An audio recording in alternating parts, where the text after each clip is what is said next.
I have some great kitchen hacks for you guys. First one is back to school is here, and you may have some Ziploc bags and you need a snack bag. And what do you do when you need a tiny bag? Well, you take a little cloth napkin and iron, put that on top of your bigger Ziploc bag, and that's going to seal it at the bottom. Then you can put your little carrots inside or pretzels or whatever little snacks that you want, and you have a perfect little snack bag. And then you're going to just grab some scissors and then trim off the end, and you are good to go, and this can go right into a little lunch bag. Now, everybody has been here before. You have a chip bag and you do not have a clip to close your open bag. What do? Well, I'm going to show you a cool hack, and you don't need any clips.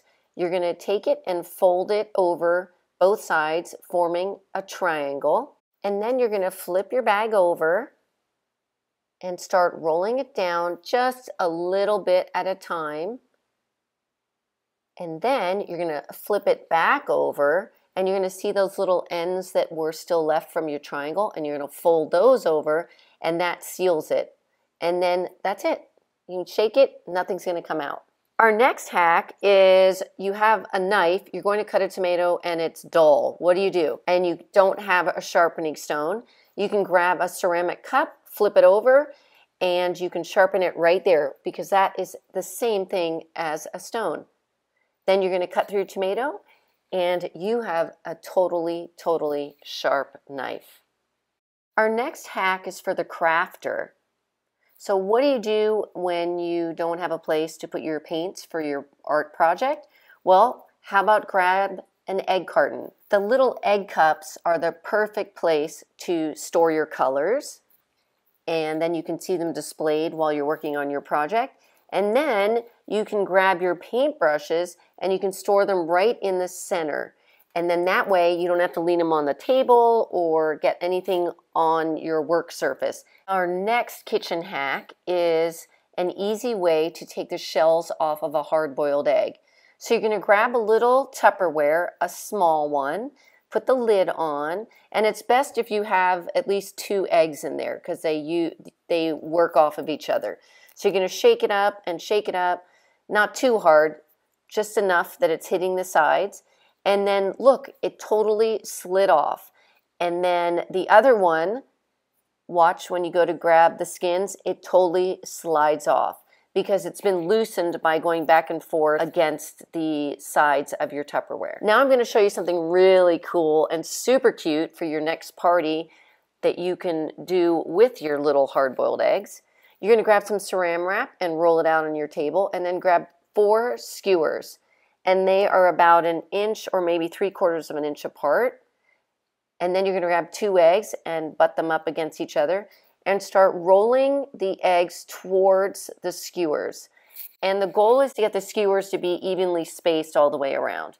And then what you're going to do is you're going to grab something to tie it off. I use these little ties because I just happen to have them in my house. But you can use whatever you have on hand. You can use some rubber bands or some string, whatever you have on hand.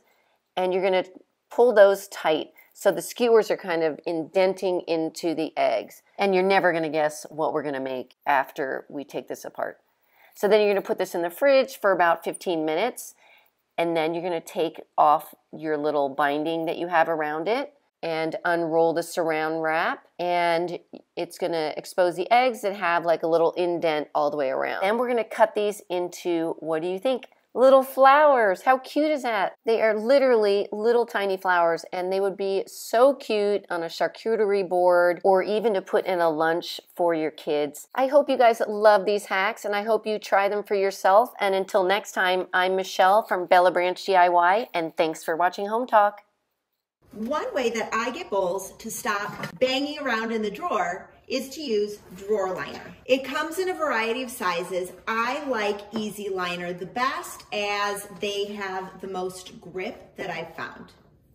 Now, what you will do is remove all of the items from the drawer. As you lay your Easy Liner out, fold the liner over itself to create a line, and you're going to use this line to cut. Then you'll take your Easy Liner and place in the drawer. It doesn't have to be perfect to work. Now we're going to put all of the bowls back into the drawer. Your mixing bowls are super tidy inside your drawer. There's no more banging around. Another easy hack is to store all of your flours or powders in canisters. Now, it doesn't have to be all the same type of canister. You can use mason jars. You can use jars similar to these, which are OXO brand, or similar to these. It really does not matter how you store them, but to preserve the freshness, it is a great hack to keep all of your flours in a canister. But if you're like me and you store your flours in a drawer, it is really helpful to label the tops of your canisters.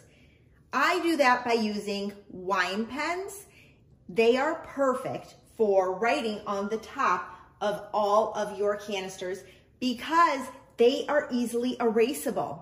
You just need water and soap. Now in this canister, I have all of my, and on the back of my oatmeal bag, it says how much oats to water ratio you have. So I can write on my canister, 1/2 cup oats to 1 cup water.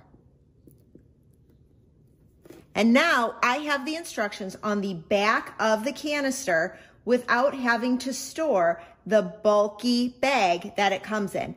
Plus, it'll stay fresher in a canister much longer than it will in a bag. Kitchen utensil drawers can easily get all crazy. So in order to keep them tidy, I like using drawer dividers. I use a drawer divider for each one of the categories of cooking utensils that I have. Now, I've already lined this drawer using drawer liner, shelf liner. That way my items don't slide around when I open up the drawer. Then I'm going to take my drawer divider, push in the back, and push it in to a spot. Then I'm going to take all the same type of items and put them in this spot. I'm starting with grilling items because we don't really have that many grilling items.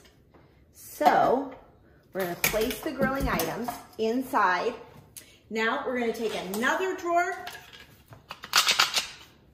and we're going to set that in. And we're going to repeat this to find other kitchen items that will go together. Now all of our drawers are organized based on categories using drawer dividers.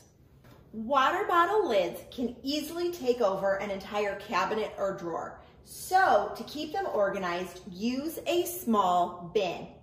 This bin is perfect for holding all of the tops and straws for our water bottles. Then we can store all of them together. So then you can take the bin and store it where you keep your water bottles.